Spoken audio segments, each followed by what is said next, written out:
Oh, see how it goes. Hey, everybody. Happy 2024, everyone. Welcome to another episode of Just Two Dads. Oh boy, I just went up. With my, I hope I don't freeze up here. With my partner, my co-host, my friend, Mr. Sean Francis. I am Brian Altunian. And today, episode number 160, we are kicking off 2024 in the most incredible way. We have our guest today, our friend, Miss Susanna Lovell, who is a life coach, an accomplished consultant, teacher, trainer, guide, and now published author. Oh no, we can't see it. Published author here. I'm gonna have to set that up. I'm gonna have to set that up properly. Published author of her first book called Your True Self Is Enough. I'm excited to be sharing her journey of parenthood today on episode 160 of Just Two Dads.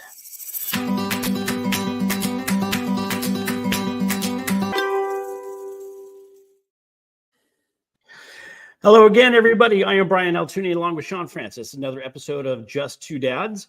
And in true Just Two Dads fashion, we're going to hope the technology kind of holds for us. Here we go.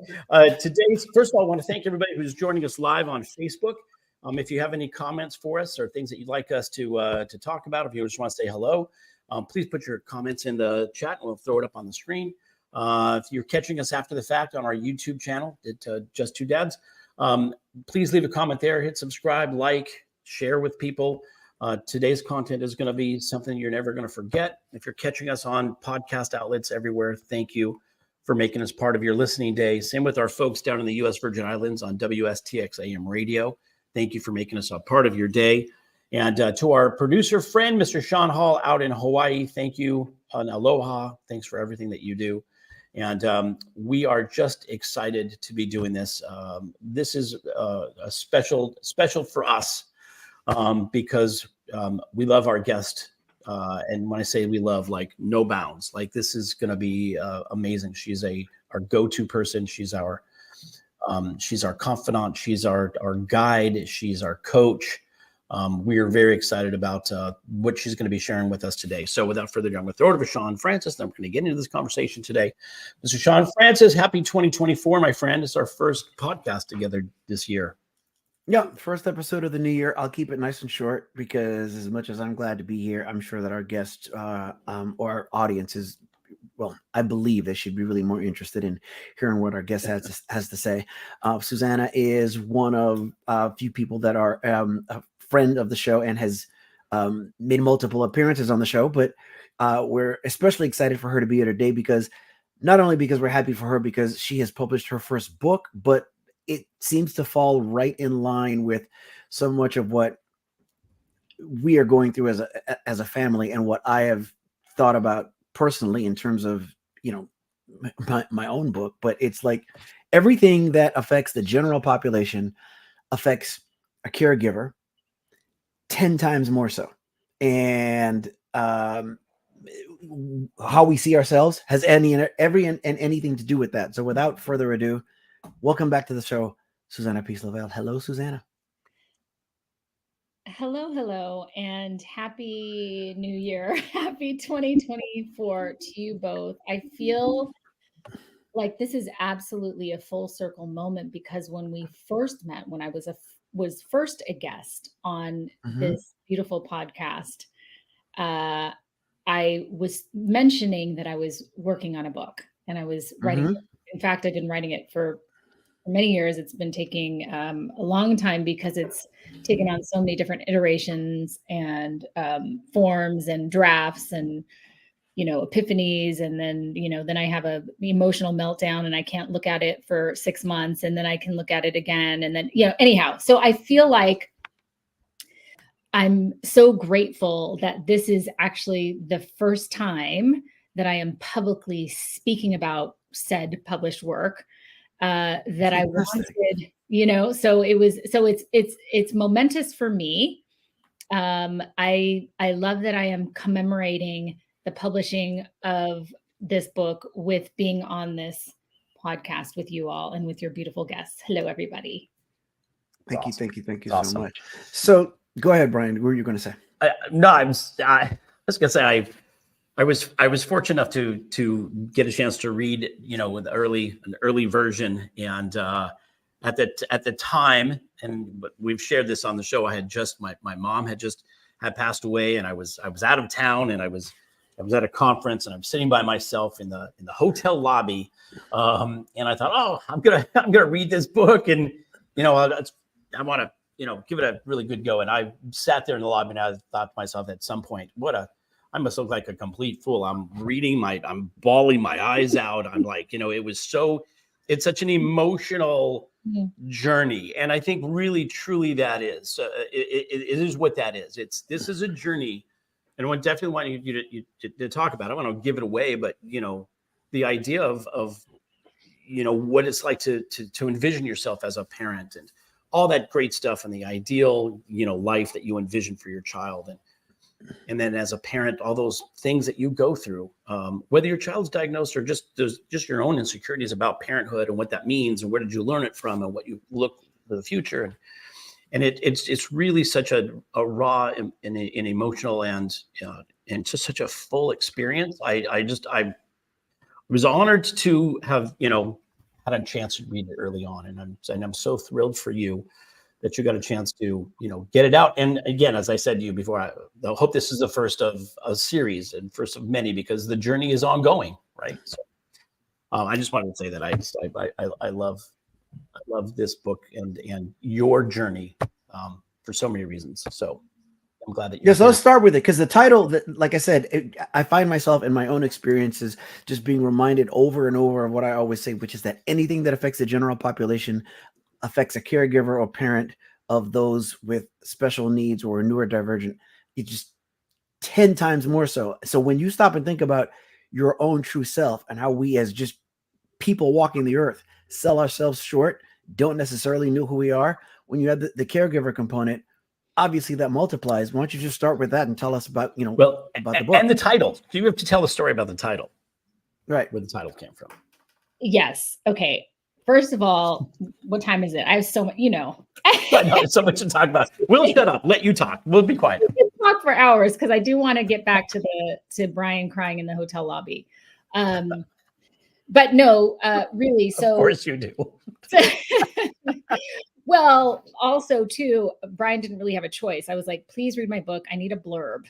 I need you to write a blurb so I could put it on sort of the inside of my book. It's important for people to have some nice little plugs for my book. Anyhow, so thank you for doing that. I know it was such a crazy time for you. So I'm so grateful that I got the most amazing blurb that is right on the inside of my book, just as you open it. But I would love to talk about the title for a minute.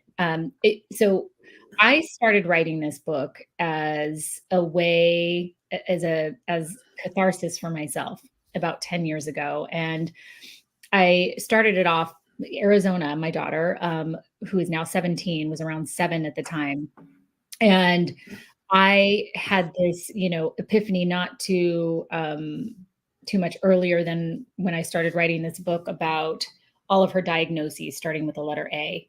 And, there's autism and auditory processing disorder, atypical disorder, ADHD, allergies. She has so many food allergies, myriad food allergies. Asthma even was part of the picture. Now sort of anxiety sort of rules our life. So all of these diagnoses that happen to start with the letter A. And I just was like, well, A is for all of these diagnoses. Yes. And I feel like, all of these therapists and professionals are sort of treating her to sort of fix these symptoms of these diagnoses, but really A is for Arizona. And so I was really just sort of super focused on supporting her and raising her and teaching her and guiding her to the best of her truest blooming self, like if that makes sense. So I had in my head this entire time that the name of the book was going to be A is for Arizona. And so I've been talking about it to my friends, close colleagues, whatever. A is for Arizona, A is for Arizona. Now, Arizona as a 17-year-old, and the last couple of years, certainly as I was getting closer to to the finish line in terms of actually publishing the book, she was like, yeah, you know what? I actually don't want you to use my name. And I was like, oh, well, that doesn't really work. Doesn't really work because here's the title of the book. And she was like, right, I don't want my name in the book. And I certainly don't want it on the title. I mean, people are obviously going to know who I am if they know me. And so then they will know who she is, obviously, because they know me. But she was like, mommy, this is somewhat of a private journey for me. There are things in this story, things in my life that I don't want to be shared. So first of all, let's take a moment to digest that. Yes. Okay. Beautiful, for sure. Because I have this teen, young adult. She prefers to be called a young adult, who has the wherewithal and the self-advocacy to say to me, Mom, this is what works for me. And I know this is your thing. And I know it's your story. And I know that you're writing it from your perspective. And here's how it might be impactful to me, because I'm a teenager. I have a social life. I have friends, and I, have feelings, and I, am self-conscious. And we actually went through the book together.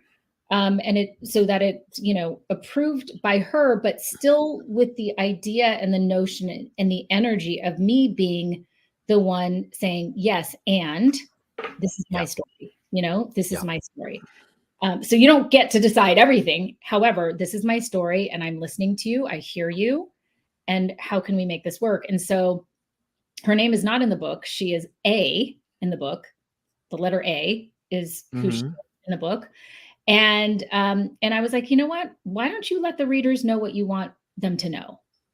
And so she wrote the foreword, and in the foreword, which, by the way, she was interviewed by this amazing woman, Karen Pittleman, who has been my life coach, my writing coach, but I might as well say life coach. I mean, she's so helpful to me along the way, but she's been just so instrumental in helping me to get this book out.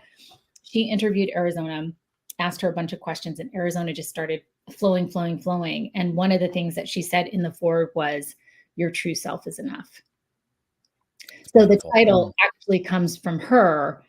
And I was like, yeah, you better come up with something, because you took away my perfect title. So once again, just another lesson in this, special needs parenting journey, right? This journey that I know you both know so well, of like being attached to something being a certain way and having a vision of how you want it to look like or present, or, however, and then just having to adjust and be flexible and be like, okay, that's not going to work.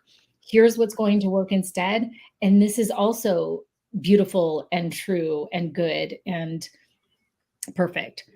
So anyway, I just love. A is for amazing too, by the way. A is for amazing, because that really is such a powerful, that's such a powerful place for her to come from. I love that. Yeah. So, I generally speaking, because I know the audience, may be wondering, and again, one of the great things about having this show in this platform is that, I feel like I personally get to ask questions as a parent, not just as a host or co-host. And so I have all these things that I'm always thinking of as a parent and caregiver that we can get value from, or questions that I might have. Why don't you touch on some of this, the things that you tackle in the book around the idea that your true self is enough, especially when you consider that most of us, even just the part of the human experience, don't really know who our true selves are. Yeah. Well, that's go ahead. I definitely want you to answer that, but just so folks understand, like, you wrote this as a journey and talking about the story, but at the end of every chapter, you throw I call them your truth bombs. It's your truth corner, where it's sort of the step back, 10,000 foot view. By the way, these are things as a parent that you should think about. Don't compare yourself to other people. Don't, you don't need a guidebook. You don't, ask your inner self those kinds of questions. Like, these are really, it's a journey, and it's also there's also very specific things to think about that was your truth, but a truth that as a coach, I'm sure that you've seen with other families, and because I found those to be so powerful and interesting as a guide as well. So I'm sorry that I sort of stepped on your toes there, but no, it was a perfect stepping. Yeah, I was just going to talk. I love this question, Sean, so much, because I think it is a quest that a lot of us have, no matter what age, color, creed. We are always wondering, like, who am I? I mean, I still ask myself that, maybe multiple times a week, like, what am I doing on this earth? So the way that the book is sort of laid out is that it is, it's memoir, right? So there are a lot of anecdotal stories. I'm starting in a linear way from before I become a mother, all of my visions of motherhood. And then at the end of each chapter, there is, like Brian mentioned, sort of the truth corner, like what I wish I would have known then, that I want to let you know now. And again, this is just my perspective, my opinion.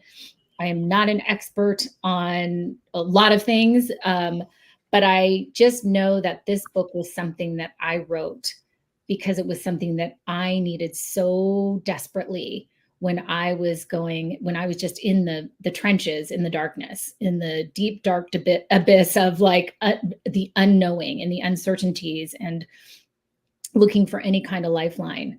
I think it's a delicious, fun read because it's about me. I'm just kidding.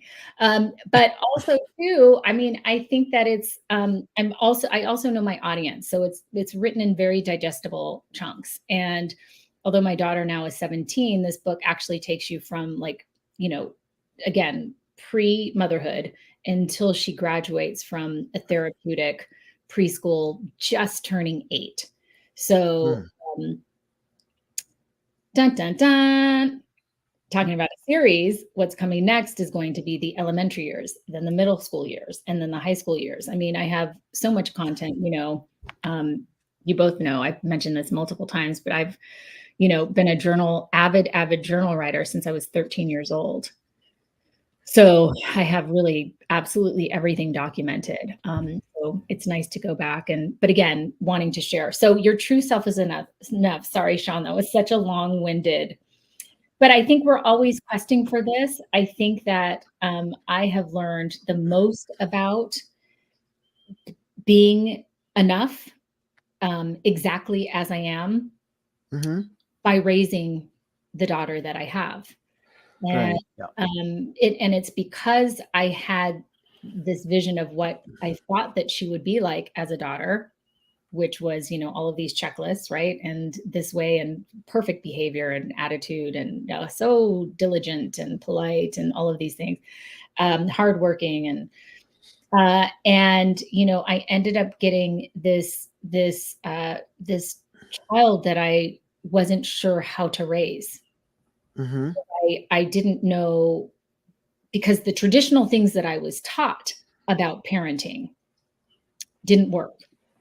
Right. Didn't have the result I was expecting. And so I had to sort of get into her world, lean into her world, like literally get on the floor with her and like try to find her eyes to meet mine so that we could have some sort of connection for me to say, I'm here. I got you. Like, tell me how can I best be your guide in this world? Isn't that what it's all, what it's not what it's all about, but to me, it feels like what it's always about, because I'm always at my worst self.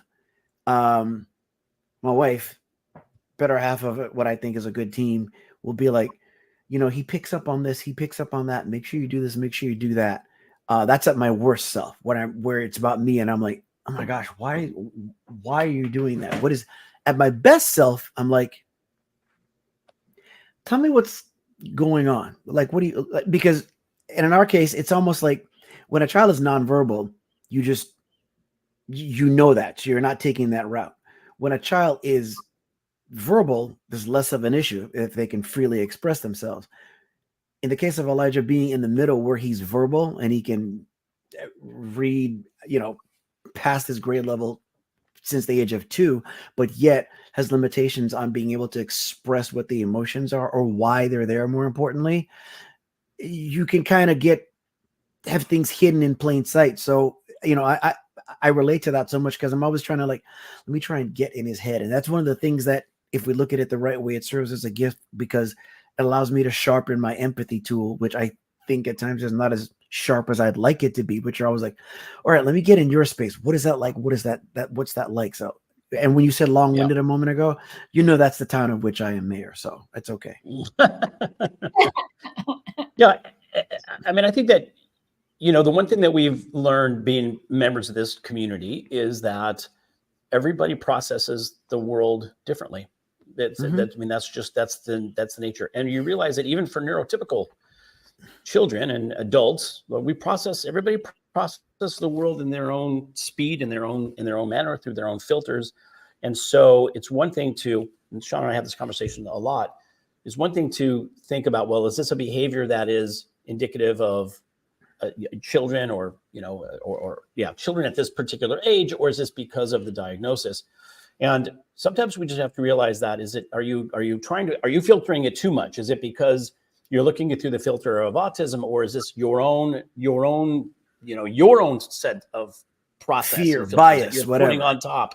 Yeah, that you're putting on top of what your child is experiencing. And so what you've just described, Susanna, is, it's not only like it's empathy at its highest degree, because it's how do I connect with my child and learn how to process the world in the way they're processing, so that we can have communication makes sense to both of us. And I think that that's an incredible lesson. And Sean's just put the link up to the book on Amazon up on the page, but we'll put it in the show notes as well, so people can access this book. So we're unabashedly saying, yes, go buy the book. We want to make sure that we don't overshare, but want to make sure that people are aware of it. Something I was going to say, which I think is not necessarily, it's more about the journey than it is the book. There are people that are, everything we do is about trying to add purpose and add value to others and put them in a position to increase their own purpose. There are people that are listening to this and they're like, oh, it's great. It's great to journal, but talk a bit about your journey from journaling to publishing a book, because while there's so many options more now than there ever have been for one to publish a book, it still can be a daunting task. And somebody may be thinking that they've got this book inside them that they have to get out. So as much as we're going to continue to talk about the book itself, tell us a little bit about the process, because that's not just something you just jump up and do one day. So yes, for me, and I think this is important to note, it was never about a book. So I never had this goal to write a book. I know some people do. Like, I would love to be an author. For me, it was always about like, I just have so much to say. I have so much within me and I have to get it out. And so I started journal writing when I was 13 because I didn't have a lot of outlet in terms of just being, I grew up in a big family. There were 5 kids. And so, it's not like I got a lot of one-on-one attention all the time from my parents if I had a worry or a feeling or I needed to express something. And so I found for me, and I was pretty shy as a kid, actually, too. Hard to imagine, I know, but I was. And so again, I found this modality for me to be able to get what needed to come out in a healthy way. By someone gave me a diary for like my 12th birthday or 13th birthday, whatever it was. It was like a little Hello Kitty diary that had a little lock and key on it, Mm-hmm. I was like, oh, this is kind of cool. And so, I just started writing in there and I just kept writing and writing. And I just felt like, first of all, I love the actual physical activity of writing, pen and paper, like taking a pen, lots of different colored pens. I taught myself calligraphy. I'm really just obsessed with writing. And so to be able to connect that with me being able to express my feelings from pen to paper, like that input of just like that proprioceptive input, something about that was just very therapeutic for me. It still is, which is why I still journal write with pen and paper today. Like, I don't do any electronic journaling at all. for me, that's just my therapy. So I would say, let's start with like, what do you have to say? Like, what is it that you want to share, whether it's fiction, nonfiction, whatever it is, in terms of like someone who might be interested in potentially writing a story or writing a book and having that book have an audience. So as a journal writer, I will say, like, I did not ever want an audience to what I was writing in my journals, Right. Yeah. And so I just wrote sort of freely. I'm a sort of a spelling and grammatical snob, so everything is still very, well organized. But it was more about like, I have to release this thought. I have to release this feeling. I have to vent.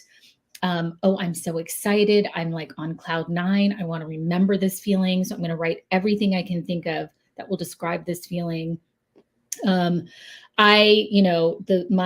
journal is like literally, if I forget my journal and I'm in my car for a few hours running errands or going to meetings, I will almost have a heart attack, because whenever a feeling comes up or an issue or something, a trigger, anything, or just a really good thought or just an amazing affirmation that comes to me, I reach for my journal, and I have like 7 different colored pens in my car, and I just will write down what I need to write down right at that moment.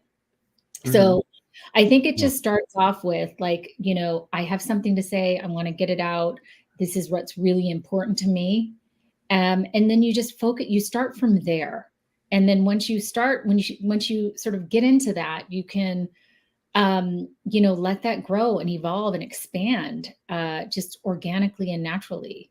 For me, it was never challenging. I know a lot of people are like, oh, I wish, I know I need to be better about journaling. And I was like, no, you don't actually. I don't think it's for everybody. If you're not called, don't do it. There are so many different ways to express ourselves. I have a girlfriend who literally will break out into interpretive dance. You know what I mean? In the living room, because she's having a feeling, like her body just feels these feelings. And she's like, in this joy, and she will just, her body will just express it. And I'm like, that to me is very much the same as me just taking my pen to paper and writing out what I have to say. So again, back to your true self is enough. Like, who am I? If you're not a journal writer, then you just aren't. And that's okay. Yeah, I journaling and meditation for me are those 2 things where I'm like, yeah, sounds like a good idea. Like going to the gym also sounds like a good idea. I walk by the gym constantly, right? But I watch people meditate, and I have seen people journal. My daughters journal. They're journaling all the time, which is really fantastic. I can't, it's not, I can't do it. So, something it's funny. I think we live in the age of, I've never heard anybody refer to it as this, but we live in the age of experts, right? Whereby to be an expert, you once had to have credentials and something like that. And maybe you wrote a book and you got on a TV show, and there's still like, a certain amount of gatekeeping that would take place. Now in the age of social media, anybody can wake up one day, for lack of a better term, have a genital scratch and decide, I'm an expert. And you just post whatever it is you want to post. And when when one talks about your true self, they think about, like finding who you are. The other aspect I appreciate about it is what you guys were just saying, especially you, Brian. And I don't think I need to tell you this, but I'm going to, which is that what you just said there is it's easy for that to be missed and to be underrated. Because you're like, I walk by the gym. I know I should work out or exercise. For me, that means my walking. No, a person doesn't necessarily have to journal. Who are you truly? And I've seen posts, one especially, and it obviously bugs me because it's our industry. It was a financial expert who said that dining at restaurants, this is somebody whose name I refuse to give, but it's just well renowned for their financial acumen. Dining at restaurants is a waste of money, right?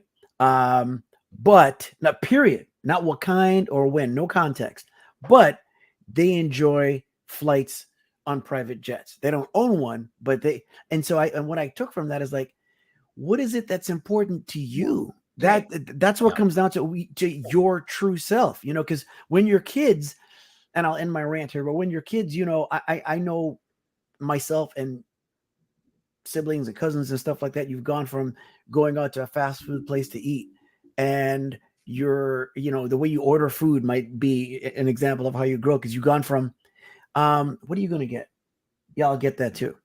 And you go from that to knowing what you like, knowing who you are, and knowing what you're going to get, and everybody needs to be given the grace to find who they are. And I think that everything that you're talking about is such a great example of that. And again, if we take away the caregiver, any special needs diagnosis or anything like that, that applies to anybody. It just applies to those in our community tenfold. Yeah, I would just say I think that the age of expertise, it really is, it needs to just be altered, because we're really in the age of experience. It's an experiential age where people are sharing their experiences and making that, because people can relate to those experiences. Sometimes they can't. Sometimes they're like, I have no idea. This doesn't move me because I have no. It's on a different scale. But I think, and that's why I love about this particular book and how you've shared this journey, is that it is your experience, and in your experience there are so many things to find that are relatable for everybody. And I think that that's powerful. And just last thing I'll say, and then, because we've now talked, and Susanna, I think we've gone 6 or 7 minutes without you saying a word, which with this group, not a surprise. But last thing I was going to say is that this series of books, life is filled with transitions. We've all hit, by the way, you've hit a milestone birthday. I just hit a milestone birthday. We've had a bunch of things that have occurred. And so life is filled with transitions. And during those transitional periods, there's more and new lessons to be learned and new experiences to be gotten.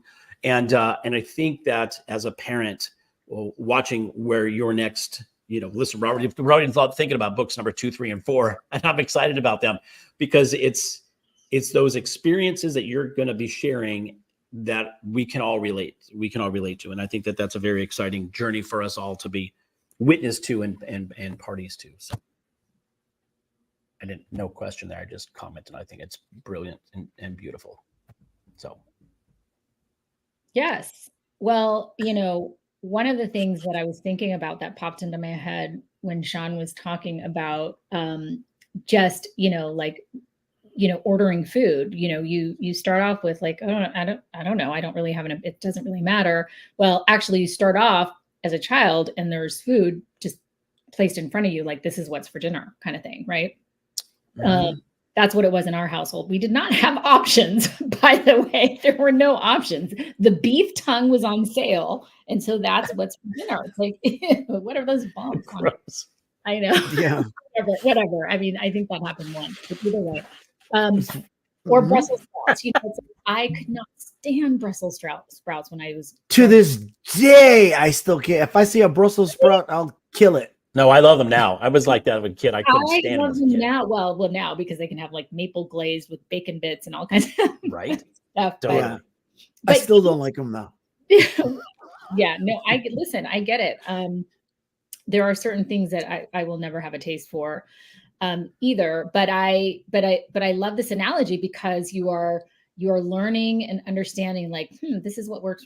This actually brings me joy. Oh, this is tasty. I actually like, when I have whatever, fill in the blank. And so as you get older and you have, you're able to make your own choices, then it's really fun. And so what I was thinking about when you were mentioning that, I was thinking about the ways in which my daughter is so true to herself, and just knowing and understanding and feeling like so confident that her true self is enough in terms of the way that she expresses herself. I'm thinking specifically about this thing that happened while we were doing remote school during the pandemic. Was, doing virtual learning. She is in public school and she was in middle school at the time. And she had this girls group once a week with the school psychologist. This is part of her IEP. This is part of her, the accommodations that she gets, the services that she gets every week, was this girls group with this particular psychologist. Now, I have never been privy to her sessions with her psychologist because I've never been at school with her during those sessions, and they're not for me to hear. But I was, we're in Zoom school, and so I could hear her on the Zoom. I like that Zoom school. Zoom school, right? It was so beautiful because I could hear the psychologist leading the group, and there were two other girls in the girls group. It was called like the Positive Girls Group, positive thinking, whatever. Social skills is what they were working on. Social thinking, beautiful intention, and one of the girls was late. But prior to the last girl being late to the call, the psychologist had just shown this video of some sort of positive behavior thing, and it was like a maybe 4 to 5 minute video. Maybe some cartoon characters. Here's what we're doing, and this is how you need to respond, kind of thing. Just like a social scenario, right? Social story. Okay. So I don't know why this is so funny to me, but I literally had such an epiphany in the moment, and I was like, wow, it could be this easy. So the third girl showed up late, and then the psychologist was like, oh, hi, so good to see you, welcome, we just watched this video. And then she was like, okay, girls, well, since so-and-so was late, I'm going to play the video again. Is that okay with everyone? Right? And everyone's just kind of like, and Arizona was like, yeah, no thanks. She's like, we already watched the video, I don't want to watch it again. I got the message, let's move on. It's not my fault that so-and-so was late. And you know what? Aside from even saying that last part, she was just so clear. Like, the answer is no. I don't want to watch that video again.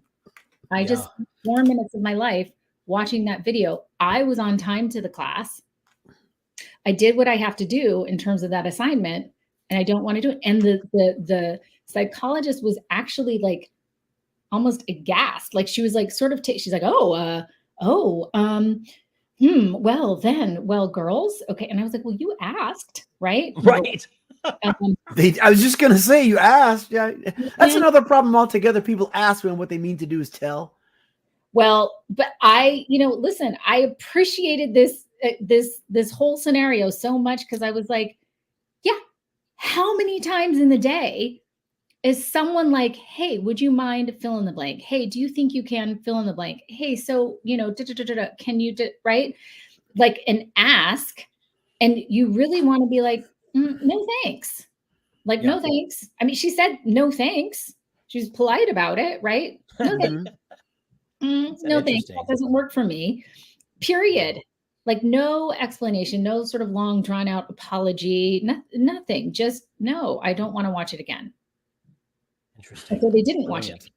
And so anyway, my whole point is, your true self is enough. Like, that is one of the biggest things I'm learning from her, in terms of just taking a pause, taking a beat. Like, does this work for me? Is this going to serve me? Is this something that's going to move my life forward? Is this going to enhance my life? Is this the energy I want to exchange with someone else? And most of the time, the answer is no, to be honest. Yeah. Right? Yeah, I've thought about, I've had in my head the thought that one of the most underrated skills, and you can go ahead and take credit for this considering what Arizona did in her response, because whether it was your intention or not, what you taught her is what I think is one of the most undervalued skills. And that is the process, or the art, of decision making. Outside of drawing breath from the air and sleeping and anything else that's kind of like, bodily function that's on autopilot, decision making governs everything we do. Yet nobody teaches anyone how to go about making a decision. And you use restaurants as I use that as an analogy. The reason for that is because I had heard it said once upon a time that successful people are quick to make decisions and slow to change their minds. Not that they jump into a decision, but they make a calculated thought and they go ahead. And unsuccessful people are slow to make decisions and often change their mind. And at a restaurant, my wife used to, especially when we went out as a family, waiter would come over. I'm the guy, so I guess they'd come to me first, and she would just go, he'll go last. And I was fine with it, because even though I went last, I'd still be like, let's see, this is the 50th time in my life that I've come to this restaurant, but I still don't know what I want. And you may have heard me make jokes about this, and I've told Brian, like, I think if we as human beings could get a half a penny for everything that we complicate in life, no matter how bad anybody's spending habits are, the world would never run out of money because we complicate things. And there's something to be said about decision making, and for her to stop, filter it, and in a quick moment, just no, I can't even express how big of a deal that is at that age. Yeah. Mhm. Yeah. Yeah. There's a train of thought that, the idea that making a decision is laced with tons of considerations. Everybody makes a decision based on considerations, based on past experience, what they're in the mood for, what they like, what they heard, what they think, with so many considerations. And, making a simple decision between chocolate and vanilla ice cream, that simple decision is what we're faced with, complicated decision making on a regular basis. And a lot of times we will make decisions based on a certain considerations that are made up stories, honestly, things from our past, things completely. Something my dad says, I don't like liver, whatever, like I don't like Brussels sprouts. I had Brussels sprouts when I was a kid and it tastes like toilet water, whatever it is, right? You make a decision like, I'm never going to have that again. And I think that that's fascinating. The great thing I love about Arizona is that she is very clear, and I think she's been that way for quite some time, about the things that she cares for and where she puts her attention, her attention to. And I do agree. I think that that's a tremendous lesson that you have helped to build and support and reinforce, Susanna. It's amazing. And it goes back to, we can never tire of the effort to raise our consciousness, like think about what we think about, because you can't get to your true self. You got away from that very naturally, right? So the only way to get back to it is by naturally thinking about what you think about. One of the most freeing things I ever did was stop and think about the fact that I struggle with those decisions, and the way I order at a restaurant is different now, and it's carried over into other areas of my life. But it's a work in progress. This still, how many times Brian and I, we're having conversations, and my evolution is that I'll catch myself and I'll go, oh, wait a minute, I'm really complicating that, and it took a while to get to that point. So, it's work that we should never tire of. And that's why I think it's so great for her to do that at such a young age.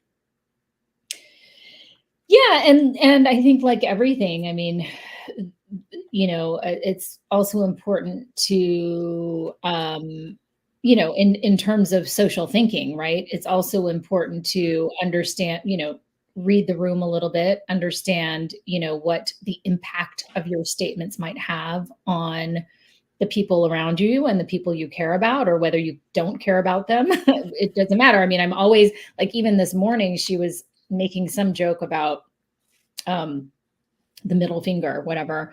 And I was like, yeah, that's kind of a funny, it's kind of a funny joke. Someone might not think it's funny, and might not understand the context in which you are, whatever, doing this funny thing with the middle finger. I don't know what it was, whatever. I'm always like halfway there when I'm driving to work, so focused. So I feel like, it's also like, yes, express yourself, and beware, unfortunately, what happens to most of us is that we then stop expressing ourselves, or we severely edit ourselves, because we are so conditioned to be so much more concerned about someone else's response first, instead of our own expression. Glennon Doyle, who wrote Untamed, who is a beautiful author and teacher, and I adore her work. I love her podcast, We Can Do Hard Things. She wrote in her book, she has 3 children. In her latest book, Untamed, she wrote, there was something that was going on with one of her daughters, and she was just like, listen, always, always, always disappoint someone else first, before yourself. Always choose to disappoint someone else first. And if you think about that, it's about sort of stepping into your true self being enough, knowing that Exactly. that, you know, and that Exactly. is of value. That is, you know, the definition of worthiness. I want to, And let me just say that I'll just go ahead. point to that Yeah. internal integrity too. Like you know internally, right? It's just a feeling. You feel out of place or out of sync. You know, Yes. when you're separate from your personal integrity, and so you're talking about authenticity and integrity. That's very personal. The true self is really about those two things. Sorry, Sean, you were going to say something. Yeah, no, I was going to say, now we're speaking from the perspective, I'm talking about empathy in people's shoes and stuff like that. We're speaking from the perspective of knowing Susanna. She's familiar with the show, and anybody listening is, you know, familiar with her and seen her. But for someone who's hearing of her for the first time, maybe even tuning into the show for the first time, Susanna is actually a life coach, as you mentioned, for special needs families. And so not coming just from a standpoint of being credentialed and accredited and certified and all that kind of stuff, but the perspective that she brings as a patient, as a parent. So it might be too soon to answer this. If it is, just tell me. But I'm wondering how, if at all, the book has affected the manner in which you serve and the value that you bring to the families that you serve. Yeah. So, well, I think everything has been just this beautiful parallel journey. So nothing is syncopated in my life. Everything is completely integrated. So, you know, as I'm learning by being a parent, and as I'm learning by, you know, going to a workshop or a conference, or, you know, getting further certification or whatever it is in terms of working with disability families, I'm just constantly like crossing over and applying everything to everywhere. Right. So I think that there wouldn't be a book if I wasn't a parent with a child with disabilities. I also wouldn't be a life coach if I didn't have a child with disabilities. I was on a very different trajectory in life before I had Arizona, and before I realized, which was very early on, that she had a lot of extra challenges and that I was going to be thrust into sort of extreme caregiving. So, so again, like I just think it's it's just been such a beautiful journey. Having all of the pieces come together. My life is my work, and my work is my life. And there are some extra, you know, sparkles along the way. But everything is very much intertwined. So I love bringing my experience as a parent the most into my work with families. I feel like that is what makes me relatable in many ways, even though we might not have the same exact situations. For certain, there are some familiar emotions in terms of, I was just talking to a mother this morning, in terms of feeling, you know, isolated and hopeless and helpless, and sort of like an island, and, you know, craving, you know, a beacon of light somewhere, and craving community, and, you know, so on and so forth. But yeah, it's been a beautiful, beautiful journey. Fantastic. Well, and for us as fans and supporters, you know, we're honored that that we got to be your first public conversation about your book. Thank you also, by the way, for the acknowledgement in the back of the book for our Just Two Dads, our podcast. And it means so much to us to be a part of this journey with you, and to be watching this, and, you know, wish you so much luck with this and the next and the series of books to come. And really for folks it's a, I don't want to say it's a fast read, because you can pick it up and do a chapter at a time, and, you know, but it is a phenomenal read. You can get through the book fairly quickly if that's something that you want to do, or you can sit in the lobby of a hotel with a bunch of strangers around you and just freely bawl your eyes out if you want to. I've had that experience, and that's worth it. It's part of the journey. Susanna, you know, we can talk for hours. You know, we always say this when we hit our 50 minutes on this, that as time just goes by so fast.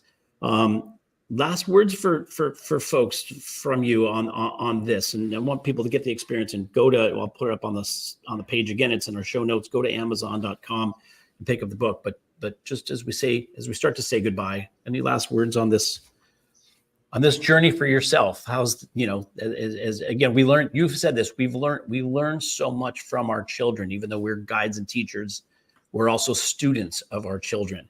And I think that comes across so completely in the book. But anything else that you would like to?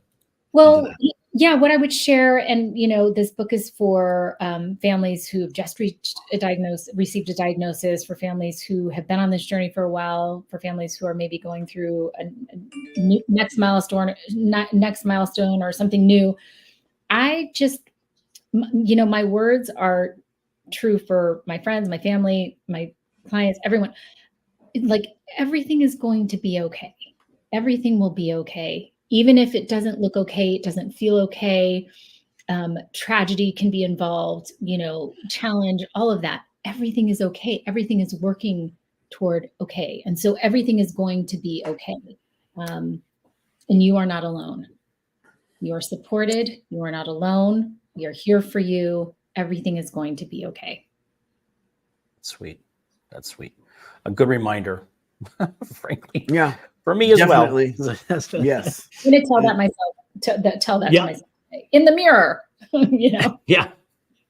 Well, that's why I love this. The thing about this book is that, again, those the kinds of things that are just relatable. Like, we all forget sometimes we're flying in the face of what feels like a daunting task. I saw something the other day, a really quick meme, and it said, "Before your failure, this is what the world looks like." And then it says, after your failure, this is what the world looks like. And the world looks exactly the same. It's like the world is going to continue to turn no matter you're dealing with. So, not being afraid of being out there, because the world is going to continue. You're right. Everything is going to be okay.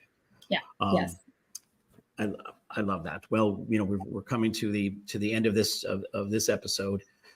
Susanna, it's always such a pleasure. And, we get to have lots of conversations outside of the Just Two Dads podcast, but I love the work that you're doing, the support that you give to families, your work with the We Are Brave Together support group, so many things that you do and you give of yourself. And, sometimes people forget that those who give a lot also need. And so we should just acknowledge and so that there's always a give and take in life. And sometimes there are people who feel like they give a lot and don't get back. So I hope that this is just, a little bit of our giving back to you, because you have given so much to us personally and, on so many different levels. And so we love and appreciate you and your family, and the work that you're doing. So keep doing what you're doing. It's special for us to be a part of this journey with you. So, as we start to say goodbye today, I want to thank everybody for catching us. Joanna Montero, who's again part of the We Are Brave Together family. Thank you for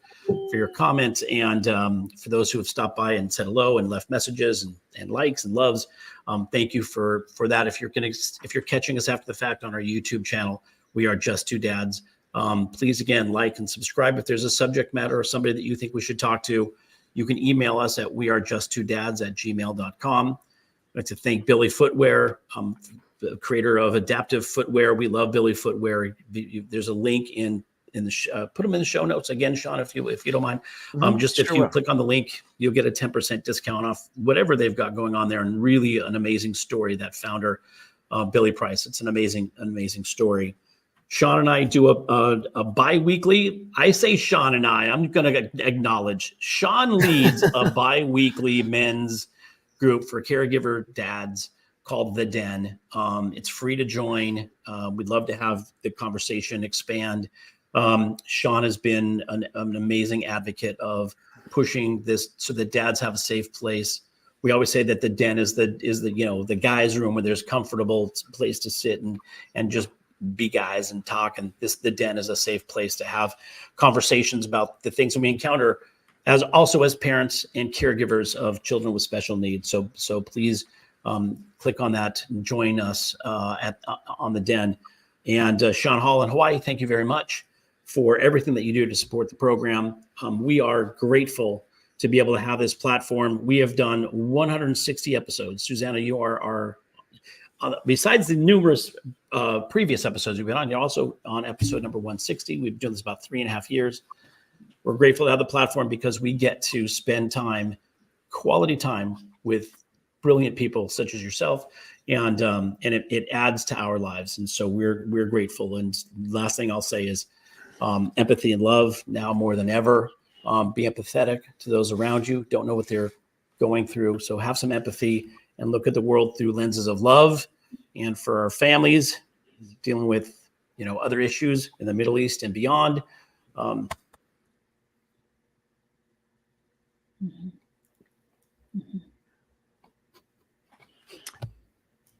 Love. You can go. You know what? I know. You know what you can do, Brian. Go ahead. Yeah. Go ahead. Let everybody know just why that means something to you. Well, first of all, I have a young daughter who has become an Israeli citizen and lives in Tel Aviv, and now my oldest daughter, who had some learning disabilities and special needs issues, is now in Tel Aviv as well on a 6-week volunteer program. So, dealing with that and among friends and family there as well. So, Susanna, I'll ask. We hadn't planned on it because a lot of what we do with the show, you're not a first-time guest, but one of the things that we do with first-time guests and each person, I think, is still worthwhile to ask you the question, because I don't know how much the answer has changed, especially since writing the book. And going back to your raw emotion there, Brian, that's what this is about. That's what this is about. We're here to let people know that they're not alone. So our ability to change the world, make it a better place, is tied to our willingness or ability to change ourselves. Give us one example, just one, of a belief or a thought that you once believed to be true, but no longer believe to be true. Ooh, what I will say right now in this moment is that I used to believe that being selfish was just awful, horrific, just crude, rude, just ill-mannered, low-mannered. But I have a new appreciation of this word selfish, which is, putting myself first. And I think that is absolutely a necessity. I think that I used to think, well, let me sacrifice, and put everyone else first. And that's just, I had a very, very much a martyr mentality, thinking like that's what's revered and good, and worshipped and honored. And so I no longer believe that. And that's one that I share as well. And it's true, because I love that. Our ability, or the skill with which we choose to be selfish, has the potential to greatly enhance our ability to then be selfless. Because, like the analogy they tell us, if you're on a plane and there's low cabin pressure, you got to put your mask on first, right? You can't help a drowning person if you can't swim. So if it takes seeing your value to others being increased by increasing your own self-worth, do what you got to do so that you can value you. So again, thank you so much for being here. Again, congratulations on the book. In the show notes, the link is there where the book can be found on Amazon. Congratulations, and thank you for the inspiration. And again, questions are so much more powerful than statements. Let's ask them and let's learn. Let's be curious about other people's shoes. Let's be a little more childlike and a whole lot less childish. And wherever you might be within the sound of our voice, we love you. And again, thanks to our producer in Hawaii, Mr. Sean Hall. Thanks to our listeners and to everyone. Thank you so much. We love you. Thank you, Susanna. Bye.